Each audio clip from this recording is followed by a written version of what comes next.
बच्चों, कैसे हैं आप? उम्मीद करती हूँ आप बढ़िया और एकदम मज़े में होंगे, खुश होंगे और अपनी लाइफ को एंजॉय कर रहे होंगे। बिल्कुल जी, खुश रहिए, स्वस्थ रहिए, मस्त रहिए, यही जीवन जीने का आधार है।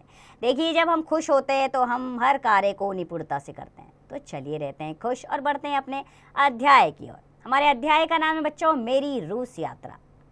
तो यात्रा वृत्तांत हिंदी साहित्य की एक विशिष्ट लेखन विधा है, जिसमें लेखक अपने यात्रा के अनुभवों का वर्णन इस प्रकार करता है कि पाठक स्वयं को उस यात्रा का हिस्सा समझता है। पर्यटन, मनोरंजन और ज्ञान वृद्धि तथा अनुभव का उत्तम साधन है। प्रस्तुत पाठ में लेखक ने अपनी रूस यात्रा का वर्णन किया है। तो आइए लेखक की रूस यात्रा पर चलते हैं हम भी। रूस घुमाया, इतने में तुम्हारी चिट्ठी मिली। रूस गया था वहाँ की शिक्षा पद्धति देखने, यानी कि वहाँ पर एजुकेशन सिस्टम कैसा है ये देखने गया था। देखकर बड़ा आश्चर्य हुआ। 8 ही वर्षों में शिक्षा के कारण वहाँ के लोगों के मन का चेहरा बदल गया है। जो मूक थे, मूक यानी कि बोल नहीं सकते थे, उन्हें भाषा मिल गई है। जो मूढ़ थे यानी कि मूढ़ बुद्धि के थे, उनके मन से पर्दा हट गया है। जो दुर्बल थे उनमें आत्मशक्ति जागृत हो गई है। जो अपमान के नीचे दबे हुए थे, आज वे समाज के अंधेरी कोठरी से निकलकर सबके साथ समान आसन के अधिकारी हो गए। इतने अधिक आदमियों में इतनी तेजी से ऐसा परिवर्तन हो जाएगा, इस बात की कल्पना करना कठिन है। जमाने से सूखी पड़ी हुई नदी में शिक्षा की बाढ़ आई है। देखकर मन पुलकित हो गया। पुलकित अर्थात मन बेहद खुशी से झूम उठा। देश भर में सर्वत्र, सर्वत्र यानी कि चारों तरफ, सर्वत्र जागृति की लहर है। ये लोग 3 चीजों को लेकर व्यस्त हैं: शिक्षा, कृषि और यंत्र। इन 3 रास्तों से संपूर्ण जातियों को हृदय, अन्न और कर्म शक्ति की संपूर्णता देखने के लिए ये तपस्या कर रहे हैं। हमारे देश की तरह यहाँ के लोग भी कृषिजीवी हैं। कृषिजीवी अर्थात कृषि पर जीवन निर्भर करने वाले। तो ये कृषिजीवी हैं, परंतु हमारे यहाँ की कृषि एक ओर से मूढ़ है और दूसरी ओर से असमर्थ, शिक्षा और शक्ति दोनों से वंचित। यानी कि हमारे यहाँ की कृषि में अभी शिक्षा की कमी है, इसे शिक्षा के तौर पर उन्नत बनाना होगा। हमारे देश में किसी समय गोवर्धनधारी कृष्ण थे, कृषि के देवता। उनके भाई थे बलराम हलधर। वह हल मनुष्य के यंत्र बल का प्रतिनिधि है। यंत्र ने कृषि को बल दिया है। आज हमारी कृषि में बलराम के दर्शन नहीं होते। वे लज्जित हैं।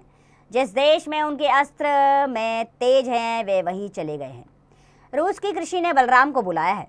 उनके हल के स्पर्श से अलैया भूमि में प्राणों का संचार हो गया है। अर्थात ऐसा लग रहा है कि रूस की कृषि में तेजी से क्रांति आ गई है। सन 1916 में रूस में जो क्रांति हुई थी, उससे पहले इस देश के किसानों ने आधुनिक यंत्र को देखा भी नहीं था।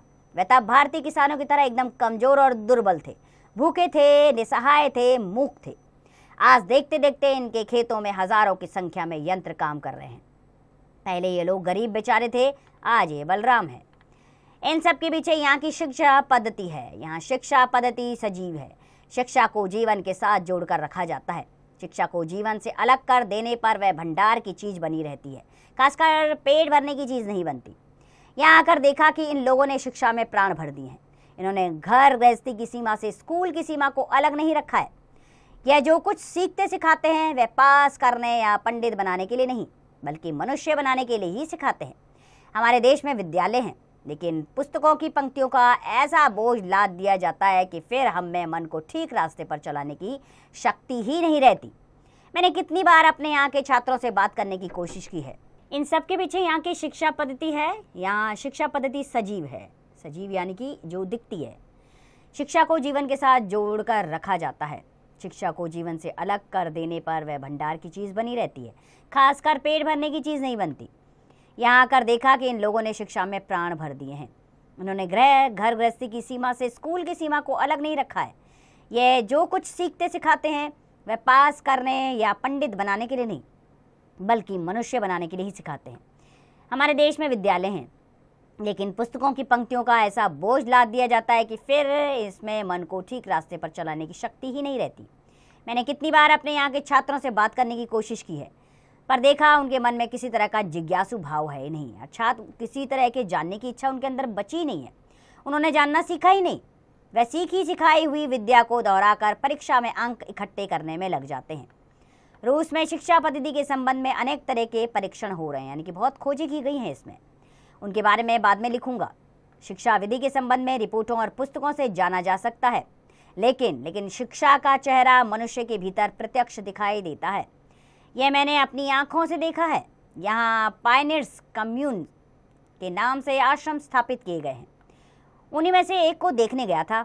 वहाँ प्रवेश करते ही देखा, यानी कि जैसे मैंने एंटर किया, देखा कि मेरे स्वागत के लिए दोनों ओर बालक बालिकाएं कतार में खड़े थे, यानी कि पंक्तियां लगाकर बालक बालिकाएं मेरा वेलकम कर रहे थे। वे मेरे चारों ओर ऐसे सट कर बैठ गए जैसे मैं उनका कोई अपना हूँ। वे सभी अनाथ थे, यानी कि उनके माता पिता नहीं थे, लेकिन उनके मुंह की ओर निहार कर देखा तो मालूम हुआ कि उनके चेहरे अनादर और असम्मान के कोहरे से ढके हुए नहीं थे। उनमें ना संकोच था और ना जड़ता। मालूम हुआ मानो सभी के हृदय एक प्रकार का प्रण है। सामने एक कार्य क्षेत्र है जिसके लिए वे हमेशा तैयार रहते हैं। मेरे किसी प्रश्न पर एक लड़के ने बताया, हम चाहते हैं कि देश में सभी आदमियों का समान स्वास्थ्य हो। हम लोग इस विद्यालय में उसी नीति पर चलते हैं। एक लड़की ने कहा, हम अपने को स्वयं चलाती हैं। हम सब मिलकर सलाम करके काम करती हैं, जो सबके लिए अच्छा है वही हमारे लिए ठीक है। एक दूसरे लड़के ने कहा, हम गलती कर सकते हैं। हम अपने बड़ों से सलाह लेते हैं। ज़रूरत पड़ने पर छोटे बच्चे हमसे सलाह लेते हैं और हमें सलाह की ज़रूरत हो तो हम अपने शिक्षकों के पास जाते हैं। हम सबसे समझ सकते हो कि इनकी शिक्षा सिर्फ किताबों तक ही सीमित नहीं है। मैंने उनसे पूछा, कोई अपराध करे तो उसके लिए क्या विधान है, अर्थात उसके लिए क्या कानून है? एक बच्चे ने बताया, हमारे यहाँ किसी तरह का शासन नहीं है, क्योंकि हम अपनी सज़ा आप ही लिया करते हैं। हम आपस में बातचीत करते हैं। किसी को अपराधी सिद्ध कर देना ही सज़ा है। इससे बढ़कर और सज़ा क्या होगी? वह भी दुखित होता है, हम भी दुखित होते हैं, बस झगड़ा तय हुआ। मेरे यह पूछने पर कि तुम्हारा कर्तव्य क्या है, उन्होंने कहा, अन्य देश के लोग अपने कामों के लिए धन कम चाहते हैं, सम्मान चाहते हैं। हम ऐसा कुछ भी नहीं चाहते। हम सबका हित चाहते हैं। हम गांव वालों को समझाते हैं कि देश के हालात कैसे हैं। इसके लिए पहले हमें स्वयं देश के हालात जानना समझना होगा। मैंने इन बच्चों का दैनिक कार्यक्रम देखा, यानी कि इनके रोज के कार्यक्रम मैंने देखे। वे सवेरे 7 बजे उठते, इसके बाद 15 मिनट व्यायाम करते, फिर नित्य क्रिया और कलेवा। कलेवा क्या होता है बच्चों? कलेवा का अर्थ होता है नाश्ता करना। उसके बाद वो नाश्ता करते थे और 8 बजे कक्षा लगती। 1 बजे थोड़ी देर के लिए खाने और विश्राम करने की छुट्टी होती। 3 बजे तक कक्षा होती रहती। सीखने के विषय हैं इतिहास, भूगोल, गणित, प्राथमिक प्रकृति विज्ञान, प्राथमिक रसायन विज्ञान, प्राथमिक जीवन विज्ञान, यंत्र विज्ञान, राष्ट्र विज्ञान, समाज विज्ञान, साहित्य, हाथ की कारीगरी, बढ़ई का काम, जल्दसाजी का काम, नए ढंग की खेती आदि। रविवार नहीं है। हम 5वें दिन छुट्टी रहती है, यानी कि हर 5वें दिन यहाँ पर छुट्टी रहती है। 3 बजे के बाद खास दिन की कार्यसूची के अनुसार बच्चे कारखाने, अस्पताल, गांव आदि देखने जाया करते हैं। देहातों में भ्रमण यानी कि घूमने, भ्रमण कराने की व्यवस्था की जाती है।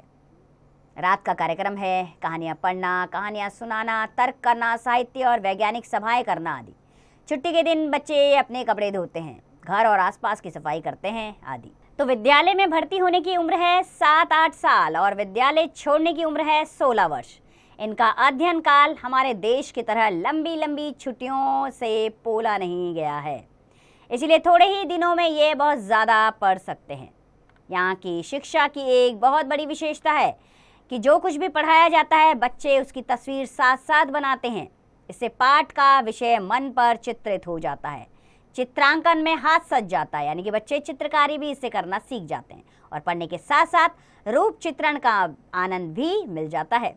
मुझे याद है अपने कुएं के लिए मैंने अमेरिका से एक वायुचल चक्र यंत्र मंगवाया था, जिससे कुएं के गहरे तल से पानी उठाता है। परंतु जब देखा कि लड़कों ने मन में ज़रा भी कौतूहल नहीं है, कौतूहल यानी कि उत्सुकता नहीं है, तो बहुत दुख हुआ। हमारे यहाँ भी तो बिजली के कारखाने हैं, कितने लड़के जाते हैं वहाँ उत्सुकता मिटाने। बुद्धि की जड़ता जहाँ है वहीं कौतूहल दुर्बल है। दुर्बल यानी कि कमज़ोर है।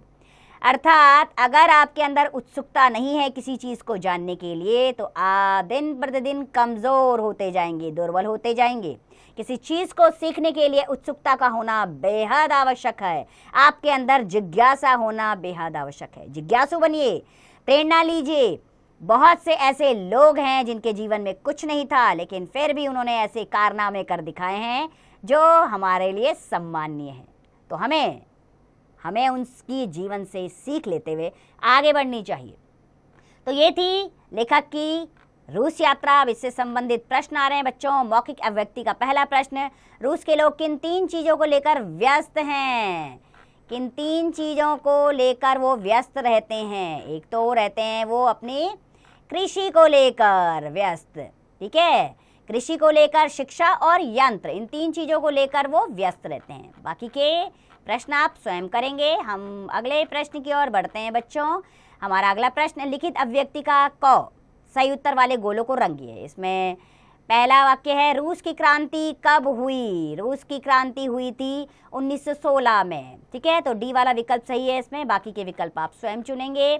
ख प्रश्न है बच्चों, रिक्सानों की पूर्ति करनी है। पहला वाक्य, देश भर में सर्वत्र जागृति की लहर है। इसी प्रकार बाकी के रिक्सान आप स्वयं पूर्ण करेंगे। ग, इसमें सही गलत का निशान लगाना है। पहला वाक्य है, रूस के लोग भी हमारे देश के लोगों की समान कृषि जीवी है। इस पर सही का निशान लगाइएगा और बाकी के सही गलत के निशान आप स्वयं लगाएंगे। घ में आपको पाठांश दिया गया है, अर्थात पाठ का एक अंश दिया गया है। इसे आपने 2-3 बार पढ़ना है और इससे संबंधित 4 प्रश्न हैं। इन प्रश्नों के उत्तर आपको इसी पाठांश में मिल जाएंगे, ठीक है। अब ड में आपको यहाँ पर प्रश्नों के उत्तर लिखने हैं। इसमें पहला प्रश्न आ रहा है, रूस घूमने के पीछे लेखक का क्या उद्देश्य था? तो रूस घूमने के पीछे लेखक का उद्देश्य था, लेखक यहाँ की शिक्षा पद्धति के बारे में जानना चाहता था। इसी प्रकार बाकी के प्रश्नों के उत्तर स्वयं दीजिएगा। कल्पना की उड़ान का प्रश्न आ गया है। अब शिक्षा में नैतिक तथा आध्यात्मिक मूल्यों का समावेश क्यों आवश्यक है? क्योंकि नैतिक मूल्यों से हम एक सही दिशा में हमारा मार्गदर्शन होता है और आध्यात्मिक के द्वारा हम ईश्वरीय ज्ञान प्राप्त कर सकते हैं। इसलिए इनका समावेश होना बेहद ज़रूरी है, जिससे हम समाज के साथ सही तालमेल स्थापित कर पाएं। भाषा की बात, इसमें क्या करना है आपको बच्चों? इसमें हम फायर ब्रिगेड को भेज रहे हैं, वे सहायता को पुकार रहे हैं। पहले वाक्य में कर्म कारक है और दूसरे में संप्रदान, ठीक है। अब इसमें विभक्तियाँ कौन कौन सी किसकी होती है ये आपने बताना है। पढ़िए, पेड़ पर ही तो चढ़े हैं। ये जो इसमें रेखा किए हुए शब्द हैं, इन शब्दों को क्या कहते हैं? निपात। जैसे कि ही, ठीक है, भी, ये सारे क्या होते हैं? निपात वाले। निपात वाले शब्द किसे कहते हैं? जो बल प्रदान करते हैं, ठीक है। ये जैसे कि हम ये भी बोल सकते हैं, पेड़ पर तो चढ़े हैं, पेड़ पर ही तो चढ़े हैं। इससे वाक्य में क्या हो जाता है? बल प्रदान हो जाता है। तो ये बल प्रदान का कार्य करते हैं। ग, जिलसाद शब्द साजी लगाकर बना है। साजी लगाकर 4 शब्द और लिखिए। तो इसी प्रकार आप 4 शब्दों का निर्माण और कीजिएगा। घ, रंगीन शब्दों के विलोम शब्द लिखने हैं आपने, कठिन का सरल। ड, कुछ शब्द सुनने में एक से लगते हैं लेकिन उनकी वर्तनी अर्थात उनकी स्पेलिंग या अर्थ में अंतर होता है। ऐसे शब्द श्रुति सम भिन्नार्थक शब्द कहलाते हैं, जैसे कि अन्न और अनाज। अन्य का अर्थ होता है दूसरा। च, कोष्टक में लिखे शब्दों में से सही शब्द लिखकर वाक्य पूरे कीजिए। पहला वाक्य, यहाँ पहुंचकर नदी का डैश सहसा तेज हो गया। नदी का प्रवाह सहसा तेज हो गया। इसी प्रकार बाकी के रिक्त स्थान स्वयं पूर्ण करें। विषय संवर्धक गतिविधियों में आपने करना है बच्चों, चित्रकारी का शिक्षा से क्या संबंध है, चित्रकारी के क्या क्या लाभ हैं, सोचकर उत्तर लिखिए। तो फटाफट सोचिए इसके बारे में और लिखिएगा। अगला प्रश्न, पाठ में रूस की 1916 की क्रांति का उल्लेख किया गया है। इतिहास की पुस्तकों में रूसी क्रांति के बारे में जानकारी प्राप्त कीजिए और इस पर एक सजीव परियोजना तैयार कीजिए। बिल्कुल, रूसी क्रांति के बारे में तो आपके इतिहास की पुस्तकों में पढ़ाया जाता होगा। तो चलिए एक परियोजना तैयार कीजिएगा इसके लिए। तीसरा प्रश्न, अपने मित्र या परिवार के किसी सदस्य को अपनी किसी यात्रा का वर्णन करते हुए पत्र लिखिए। तो पत्र लिखिएगा इसमें। अगला प्रश्न, रूस का सांस्कृतिक वैभव या रूस और भारत के बीच संबंध जैसे विषयों पर निबंध लिखिए। तो दोनों का संबंध बहुत ही अच्छा है, इस विषय पर एक अच्छा सा निबंध लिखिए। लेखक परिचय हो जाए। अब लेखक परिचय लेते हैं हम। रविन्द्रनाथ टैगोर का जन्म 7 मई 1861 ईस्वी को एक समृद्ध परिवार में हुआ। बांग्ला अर्थात बंगाल के साथ साथ उन्होंने अंग्रेजी में भी साहित्य रचना की।